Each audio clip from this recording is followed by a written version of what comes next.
महाभारत के युद्ध में अर्जुन के रथ पर हनुमान जी ध्वज लेकर बैठे थे।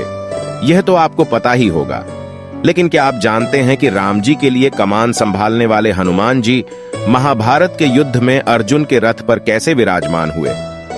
जानते हैं इसके पीछे की कथा के बारे में। त्रेता युग से ही राम जी का नाम लेकर हनुमान चिरंजीवी रहे और ऐसे में एक दिन रामेश्वरम के पास उनकी भेंट अर्जुन से हो गई। अर्जुन को अपने धनुर्धारी होने पर घमंड था। हनुमान से मिलने के बाद उन्होंने कहा कि प्रभु, आपने त्रेतायुग में अपनी सेना के साथ मिलकर ये पत्थर का जो सेतु बनाया, अगर मैं होता तो अकेले ही अपने बाणों से ही ऐसा सेतु बनाता कि बिना टूटे उस सेतु से सभी बहुत आराम से उसे पार कर लेते। ऐसे में श्री राम ने क्यों नहीं ऐसा सेतु स्वयं बना लिया?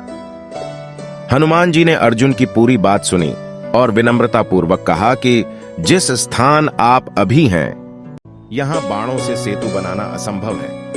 ऐसा सेतु मेरी सेना का वजन क्या, मेरा ही वजन नहीं संभाल पाती। इस पर अर्जुन ने हनुमान जी को चुनौती दी कि अगर उन्होंने बाणों से ऐसा सेतु बना दिया जिसमें हनुमान जी 3 कदम चल पाए, हनुमान जी को अग्नि में प्रवेश करना होगा, और अगर हनुमान जी के चलने से पुल टूट गया तो फिर अर्जुन अग्नि में प्रवेश कर जाएंगे। हनुमान जी ने अर्जुन की चुनौती स्वीकार कर ली।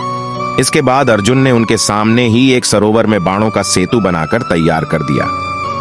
हनुमान जी प्रभु राम का नाम लेकर उस सेतु पर चल दिए, लेकिन हनुमान जी का पहला कदम रखते ही वो सेतु डगमगाने लगा।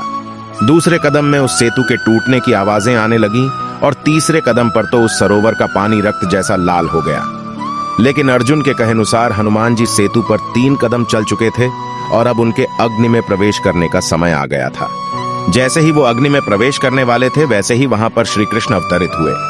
उन्होंने हनुमान जी को रोका और उन्हें समझाया कि दरअसल ये सेतु तो पहले कदम में ही टूट जाता, लेकिन मैं कछुए का रूप लेकर इस सेतु के नीचे लेटा हुआ था। 2 कदमों के बाद तो ये सेतु टूट गया था और हनुमान जी का तीसरा कदम कृष्ण के ऊपर पड़ गया था, इसलिए सरोवर का पानी उनके रक्त से लाल हो गया। यह जानकर हनुमान जी को बहुत ही ग्लानि महसूस हुई और उन्होंने क्षमा मांगते हुए उनसे अपने पाप का प्रायश्चित करने का उपाय मांगा।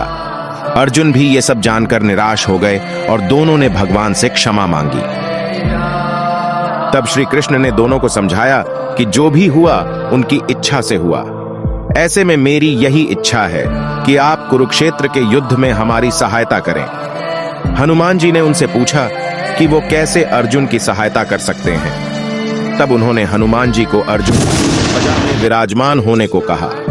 ऐसा करने से विरोधियों के बाण रथ पर लगे भी तो वो हनुमान के वजन के कारण पीछे नहीं जाएगा और अर्जुन को आगे बढ़ने से कोई नहीं रोक पाएगा। हनुमान जी ने श्री कृष्ण की बात मान ली और इस तरह से महाभारत युद्ध के दौरान अर्जुन के रथ पर हनुमान जी ध्वज के साथ विराजमान हुए।